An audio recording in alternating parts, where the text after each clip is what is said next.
तो हेलो दोस्तों, आप लोगों का फिर से स्वागत है एक इम्पोर्टेंट प्रश्न में।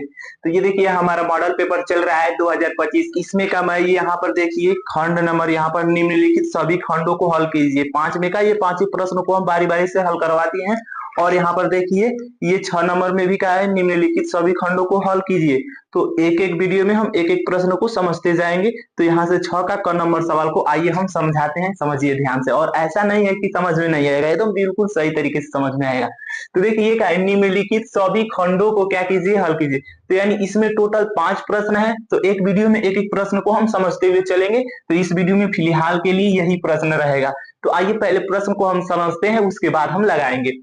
देखिए इसमें का एक पासे को एक बार उछाला जाता है, नहीं सॉरी, एक पासे को 2 बार उछाला जाता है ना, क्योंकि यहाँ पर देखो क्या क्या क्या है, 2 बार। तो आप लोगों के दिमाग में ये आना चाहिए कि एक पासे पर कितनी स्थितियां बन सकती हैं। तो इस एक पासे को उछालेंगे ऐसे, तो एक बार 1 आएगा, 2 आएगा, 3 आएगा, 4 आएगा, 5 आएगा, 6, यानी 6 आने की उसकी स्थितियां रहेंगी। तो एक पासे पर 6 आएंगी।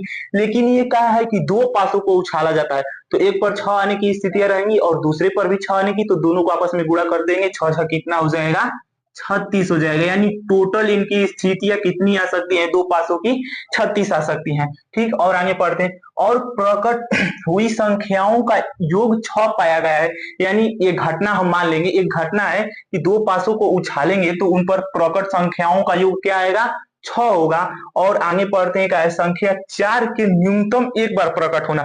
यानी 2 पासों को हम उछालेंगे तो 4 एक बार आना चाहिए किसी भी पासे पर। और 2 भी हो जाएगा तो चलेगा, लेकिन एक भी नहीं रहेगा 4 तो गलत माना जाएगा। 4 एक बार आना चाहिए।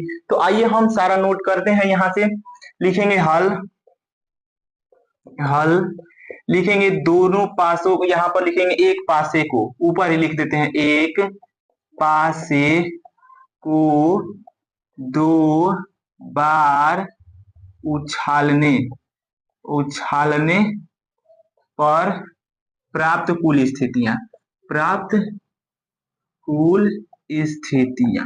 तो प्राप्त कुल स्थितियां यह अभी मैं बता दिया हूं कितना होगा, इसको मान लेते हैं एस। प्राप्त कुल स्थितियां कितनी होंगी, 36 होंगी। तो कैसे 36 होंगी वो भी मैं आप लोगों को दिखा देता हूं। देखो यहाँ से मझला ब्रैकेट में लिखेंगे, एक बार आएगा 1 कामा 1 और एक आएगा 1 कामा 2। ऐसे ही चलते चलते रहेगा, लास्ट में आ जाएगा 6 कामा 6। यानी इसको 36 बार लिखेंगे तो कितना बार लिखें, इसलिए डॉट लगा दिए।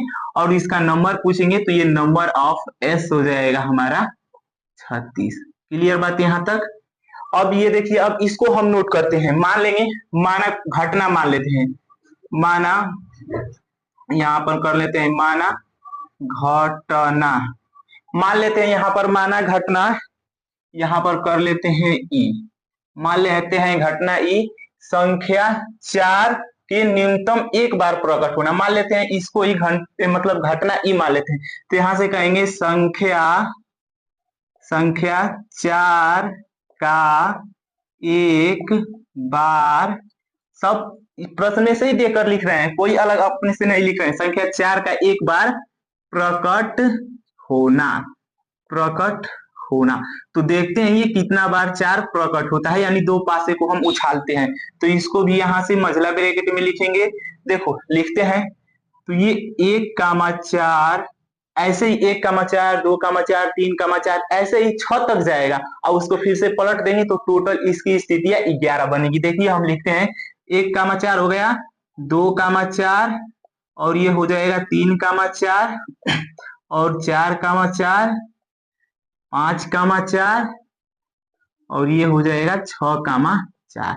अब इतना तो बन गया। अब जस्ट इसको पलट देंगे, ये 4 कामा 1 भी हो सकता है, 4 कामा 2 भी हो सकता है। यानी 4 एक बार रहना चाहिए, और 2 भी हो जाए तो उससे मतलब नहीं है। न्यूनतम का मतलब कि एक बार होना चाहिए, अधिक भी हो जाएगा तो चलेगा, एक बार होना जरूरी है। तो इसको पलटेंगे तो ये हो जाएगा 4 कामा 1, 4 कामा 2, 4 कामा 3, इसको अब नीचे लिख लेते हैं, 4 कामा, अब देखिए 4, 4 कामा 4 नहीं लिखेंगे क्योंकि ये दोबारा ना हो जाएगा, 2 बार नहीं आएगा, एक ही बार आएगा। तो इसको नहीं लिखेंगे, इसके आगे वाला लिखेंगे। तो ये हो जाएगा 5, इसको पलटेंगे तो 4 कामा 5 हो जाएगा, और इसको पलट देंगे तो ये हो जाएगा 4 कामा 6। तो यानी इसका टोटल नंबर ऑफ कितना हो जाएगा, गिनो, 1 2 3 4 5 6 7 8 9 10 11। मैं बोला था ना 11 होगा, तो यहां से लिख लेंगे नंबर ऑफ ई हो जाएगा इसका 11। ठीक, अब ये एक बार घटना ये दिया है तो इसको मान लेंगे एफ। लिखेंगे दो पासों को एक बार उछालने पर, दो दो पासों को दो पासों को उछालने उछालने पर संख्याओं का योग 6 प्रकट होना। दो पासों को उछालने पर संख्याओं का योग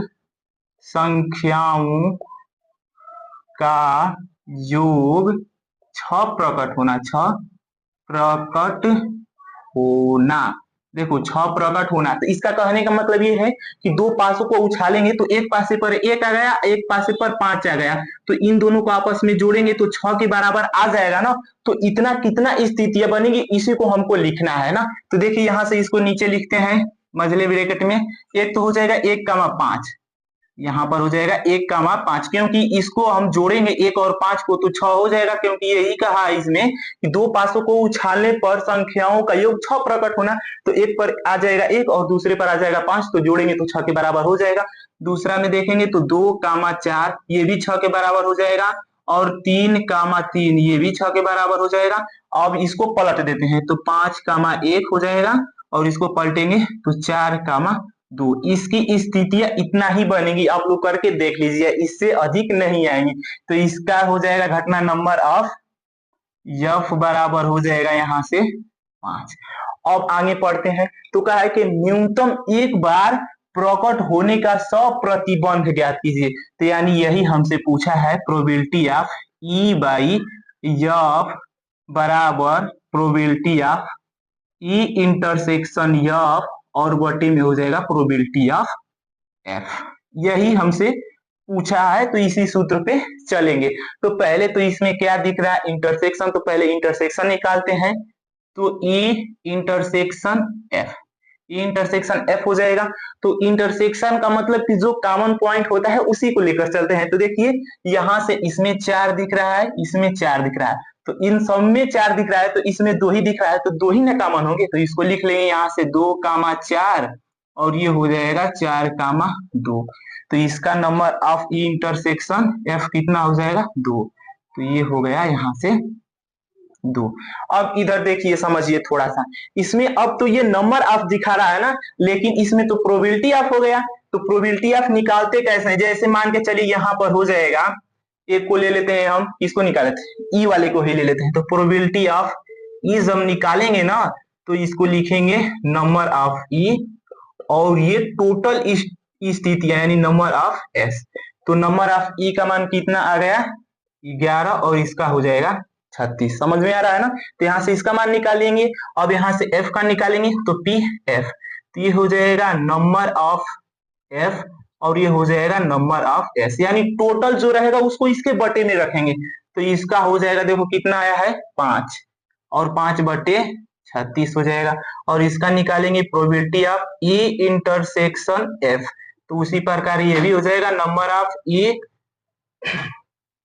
ऑफ ई इंटरसेक्शन एफ, और ये हो जाएगा नंबर ऑफ एस। तो इसका निकाले हैं तो देख ही रहे होगे कितना आया है, 2, तो 2 बटे ये हो जाएगा 36। सबका मान इधर बगल में हम रख दिए। अब ये सूत्र का यूज कर लेते हैं डायरेक्ट, तो इसलिए लिखेंगे, इसलिए पी प्रोबेबिलिटी ऑफ ई बटे एफ। अब देखिए probability of E intersection F का मान कितना है, दिख ही रहा है सामने, 2 बटे 36। तो यहाँ पर रख देंगे 2 बटे 36, और प्रोबेबिलिटी ऑफ एफ, तो प्रोबेबिलिटी ऑफ एफ का मान कितना आया है, 5 बटे 36 आया। तो ये हो जाएगा 5 बटे 36 हो जाएगा, 36 से 36 कट जाएगा, यानी 2 बटे 5, यही हो जाएगा इसका करेक्ट आंसर। तो उम्मीद करते हैं कि आप लोगों को ये प्रश्न समझ में आ गया होगा।